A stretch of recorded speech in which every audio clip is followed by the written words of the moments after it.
ISRAIL MADRIMOV, if I'm honest, I think Vadim will agree, maybe he shouldn't have fought tonight. He had bronchitis to pull out of the Bakole fight. Bullshit! Bullshit! Bullshit, bullshit, bullshit, bullshit! If I tell you I'm good, probably you will say I'm boasting. But if I tell you I'm no good, you know one line. Yo, what's good, Boxing Talk family? It's your boy Dr. Boxing Talk, back for another YouTube video. Banger, man. Yes sir, yes ma'am. I know what time it is. The doctor's in the house, man, so check this out. This was a phenomenal card, man, you know. And one of the fights that I was looking forward to the most was none other than Vergil Ortiz Jr. versus ISRAIL MADRIMOV. And the fight didn't really disappoint. You know, it's a close fight. You know, Vergil Ortiz won and he deserves that win.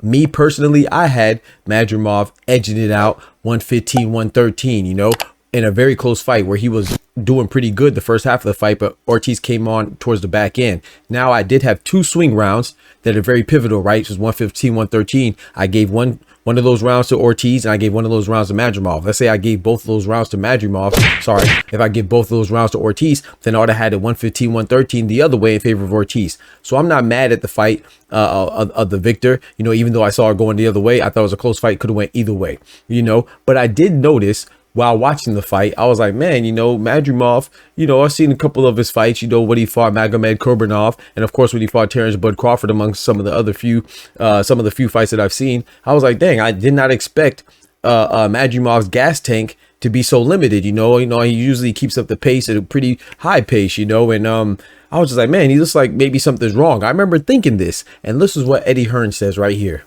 ISRAIL MADRIMOV, if I'm honest, I think Vadim will agree, maybe he shouldn't have fought tonight. What? He had bronchitis to pull out of the Bakole fight, and after 3 or 4 rounds, he could hardly breathe. Stop it. Get some help.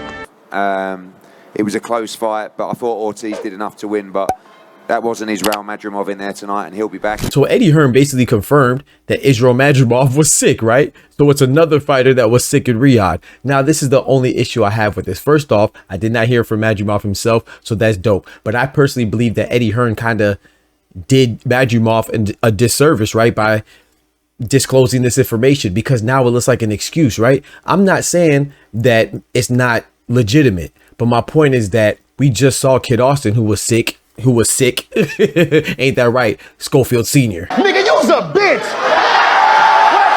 You know what I'm talking about? So we just saw him that was sick. He pulled out, right? We saw Dubois, who became sick, and it seems legitimate because we got reports on his sickness. He pulled out. So Madrimov, if you're not going to pull out, I don't want to hear about the excuses, because a lot of fighters have injuries and a lot of issues going on. Of course, ideally, you want the fighters to come in and be in tip-top shape and you know, damn near perfect, but it's not an idealistic utopian society, right? Or world, you know? Some people do have injuries. In fact, the majority do. Like Shakur Stevenson, he probably didn't fully recover from his hand injury, right?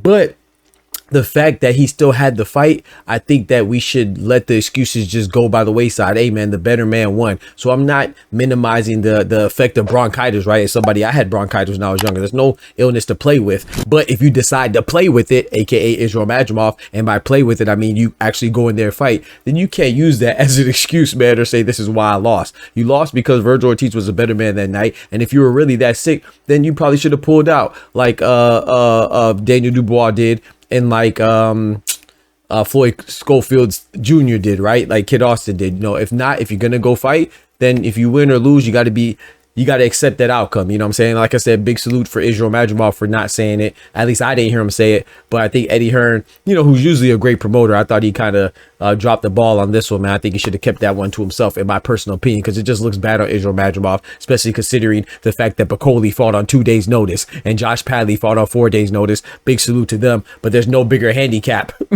in a professional boxing setting than only having 2 days to accept the fight and 4 days to accept the fight. That means you didn't get any conditioning. You fresh off the couch eating jollof rice and fufu, you know what I'm talking about? And then and then Josh Padley, he fresh off of, you know, being an electrician and sipping Modelo's or whatever beer of choice they have it over there across the pond. You know what I'm talking about? So yeah, man, y'all let me know what y'all think about that. Do you think it's a good look for Eddie Hearn to say this? Do you think he should have kept it to himself? I think he should have kept it to himself. It was a close fight. Shout out to ISRAIL MADRIMOV. Shout out to Vergil Ortiz. But hey, man, Virgil Ortiz took it, man, in a well-deserved win. Appreciate y'all rocking with me. Don't forget to smack that like button, but most importantly, remember with God, we can do anything. Without God, we're nothing. The doctor's out. Peace. From the hood to college, both worlds they had to meet. 6 degrees between us, so cold, we're about to freeze. But we're Florida boys, hot takes, we bring the heat. We're moving the culture, the engineers to the streets.